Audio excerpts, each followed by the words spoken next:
evening, folks. Very difficult to follow something as good as that. I think Gabrielle's stuff is excellent. My name's Dave Osgerby. I'm a supervisor at Holland Park, and I've got the poetry bug, so I hope you'll bear with me and we'll do what we can. I'll start you off with a little light one, and then I'll try something a bit deeper. My favourite poem has a swear word in it, so if anybody objects, I suggest you don't listen. But this is a heartfelt plea about pigeons on the platform. Pigeons on the platform. They drive me up the wall. I like to wring their necks and massacre them all.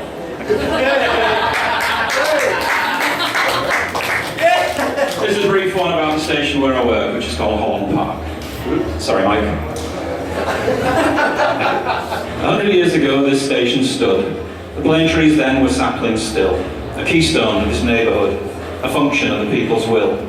So now it stands a century old. Those saplings now are trees mature. The trees survive come sun or cold, and so do we. We too endure.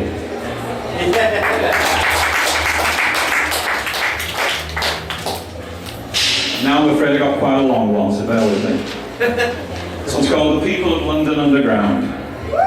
Thank you. Firstly, there's us, the people of London Underground. You'll see us at the station, we sell you your ticket, we tell you where to go, politely of course.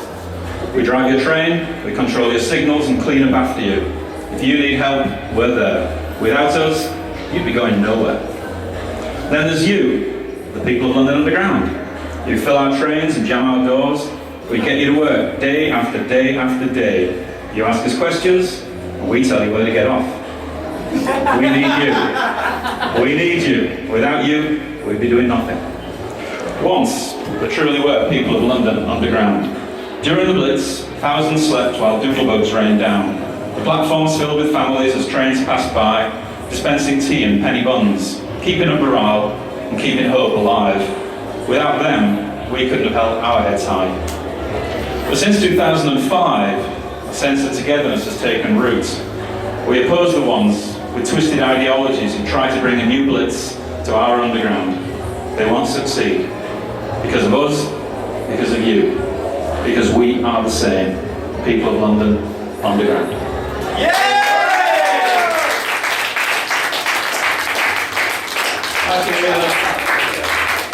A serious one now. Bear with Gauntlet Graveyard talking of the past. They never talk to the future now. Once they'd spoken much more. Now their words were measured out in increments. Old men forget so much. But the memories they have retain a power distilled from experience. They talked to old friends, old enemies, and found the enmity gone. To concentrate on the bad seemed futile. No pleasure there. Instead, each replayed scenes from their own lives, while the other pretended to listen. They talked of betrayals forgiven. They'd learned to forgive before they died. It's too late after. They talked of regrets and being men of football and sex. But they thought about love, without saying a word. Finally, they talked themselves out like a storm at sea and sat there dozing in the autumn sun.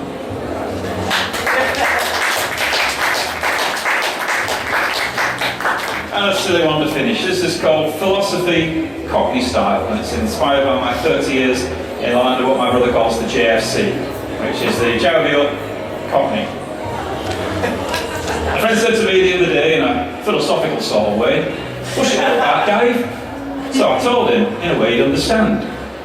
You put your left leg in, your left leg out, in out, shake it all about, you do the hokey cokey and you turn around. That's what it's all about. And then he hit me.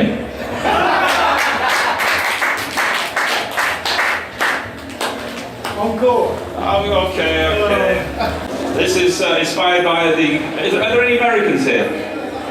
Good. This is inspired by all the American tourists that we tend to deal with day after day, bless their little cotton socks.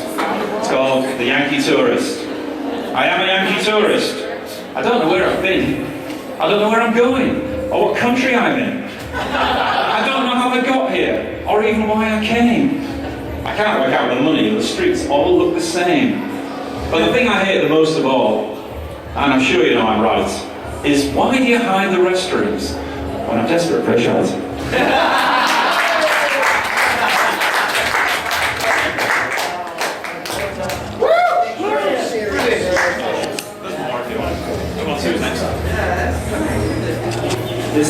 no more poetry for about another hour, but what I'm going to do is play some music by a good friend of mine, Francesco Fresnetti. So the music you're going to hear is all being composed by Francesco.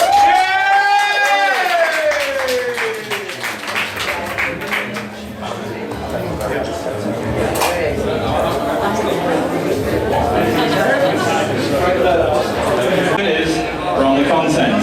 Okay, are we ready?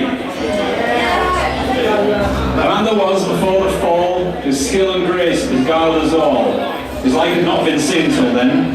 When will we see his like again? He soared, he ran, he almost flew. Defenders of his class were few. What he did no others could, on pitches ankle deep in mud. But brief his talents did prevail, and slowly he began to fail. His slow decline, he could not stop, it dripped away in drop by drop. Then he was gone, his liver rotten. The younger man is not forgotten. The elder one a shadow pale. How cruel it is to be seen to fail. But celebrate the younger man. Be a proper football fan. You'll wait a lifetime, but till then, will we ever see his like again? And who was that? Thank you. I'm not a Manchester United fan, but he was the greatest footballer of all time. A serious one now, serious one. It's called At the Funeral, not a lot of laughs. At the funeral there weren't many there. He was a very old man. Family mostly gone, not many lived that long. The usual faces you'd expect, few young ones, people from the home. Not much sadness, more a weariness. He'd handed in his resignation from life, and it had been accepted. A few old friends still lingered afterwards to say hello before they died, but an old lady in black sat quietly weeping in the winter sun outside. Had they but known, they might have guessed. She was his only happiness. Back in the day, she was a call girl, and he called on her, often. But it ended in indifference, he thought. She lived in York. His friends heard him say that York was the nearest place to heaven that he knew, which puzzled them. He wasn't religious, but he always smiled when he said her name. Now, he wouldn't say it anymore, but she would still say his.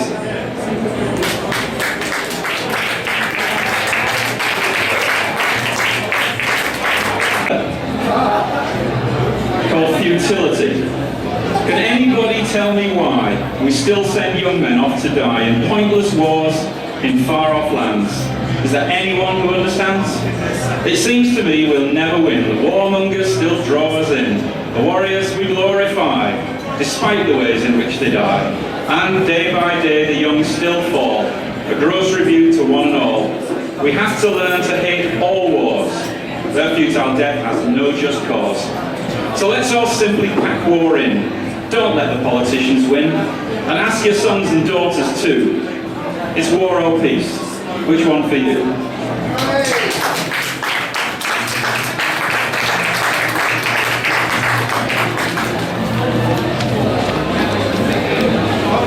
This is very sentimental, so please forgive me.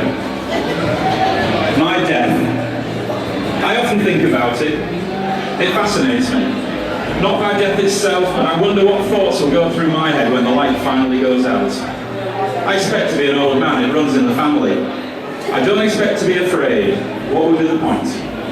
But what will be my final thought? Of course, if I die in my sleep, I'll never know. Or if I get run down by an unseen runaway bus, that will be that. Will it be of God? I doubt it. I left him behind a long time ago. Or maybe my mother. First World War battlefields once resounded with dying young men all calling for the mothers. No, I think it will be this. When I walked on shaking legs across a school dance floor towards a young girl, I won't say her name, and asked her to dance, and she said yes. And we danced, and I held her close, and I swore to myself that I'd love her till the day I died. Thank you very much. It's self-indulgent, I know.